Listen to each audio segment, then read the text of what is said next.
Everyone thinks a smart ring is just a gimmick, or worse, that any $15 NFC ring does exactly what the pricey ones do.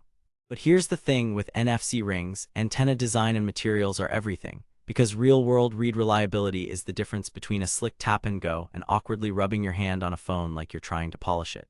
I spent 21 days wearing the NFC Ring Signature as my daily driver, logging every successful read, every failure, and every situation where cheaper rings embarrassed me.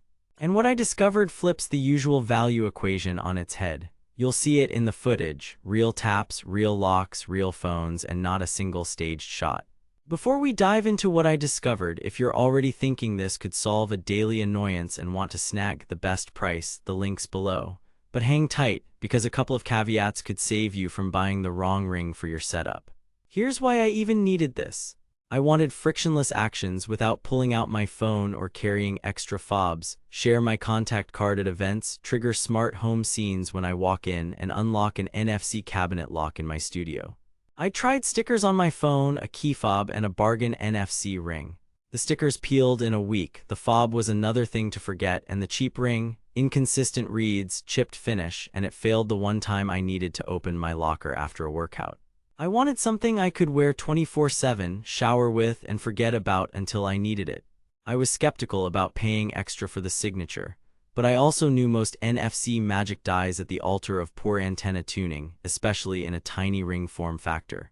Testing time: Scenario 1, Smartphone Automations. On a Pixel 7 Pro, I mapped one side of the signature to launch a focus routine and the other to open a secure notes app. With a slim case, day 1 was a learning curve. By day 3, I had the sweet spot dialed.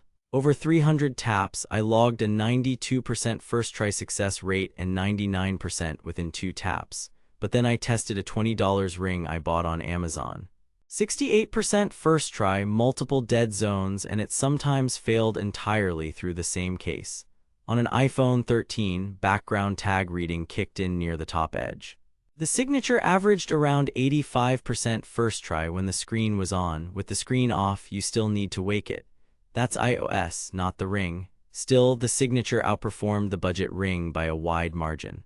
Scenario 2, Access Control. I cloned an NFC tag to a cabinet lock module in my studio and paired the second inlay to it. Wet hands after the gym? No problem.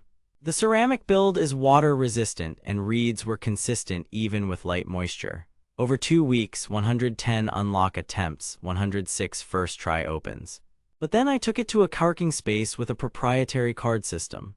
No dice. Reality check. The signature uses standard NFC tag tech at 13.56 MHz, great for NDEF automations and compatible locks, not for proprietary corporate badges. If you're dreaming of tapping into any office door, temper that expectation. Scenario 3, Networking. I set the public inlay to a vCard URL and a link in bio page. At a conference, I tested with 27 people. Android phones read it instantly. Recent iPhones read it once the screen was awake and near the top edge. 2 older iPhones needed a second attempt. Here's where it gets interesting. Having 2 inlays on opposite sides is more than a gimmick.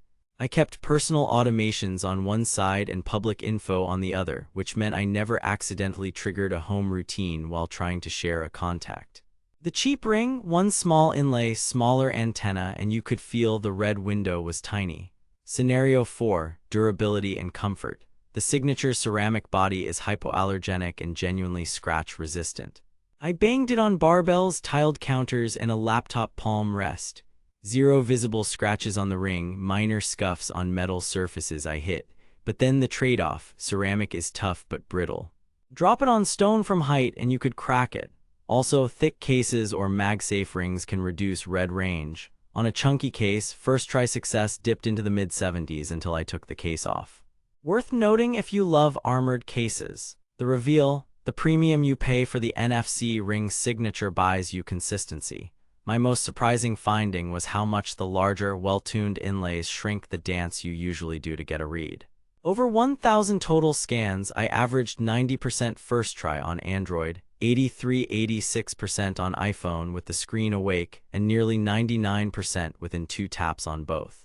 The bargain ring never broke 70% first try on the same phones in case. That reliability matters when you're unlocking a lock or demoing something in front of someone.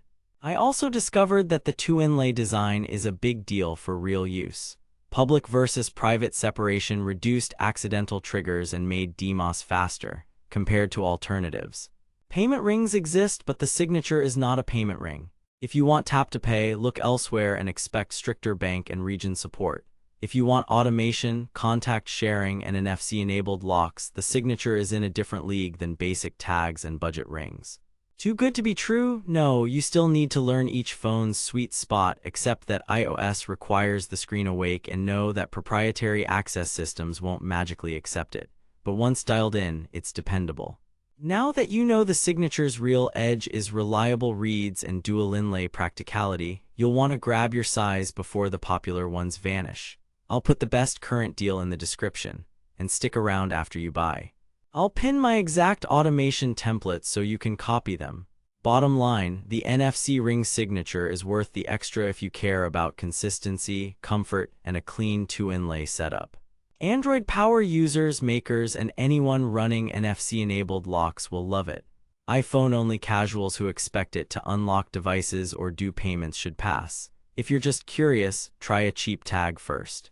But if you're ready to live the tap-and-go life without the awkward fumble, this is the ring that makes NFC feel invisible. It's not magic, it's muscle memory backed by better hardware.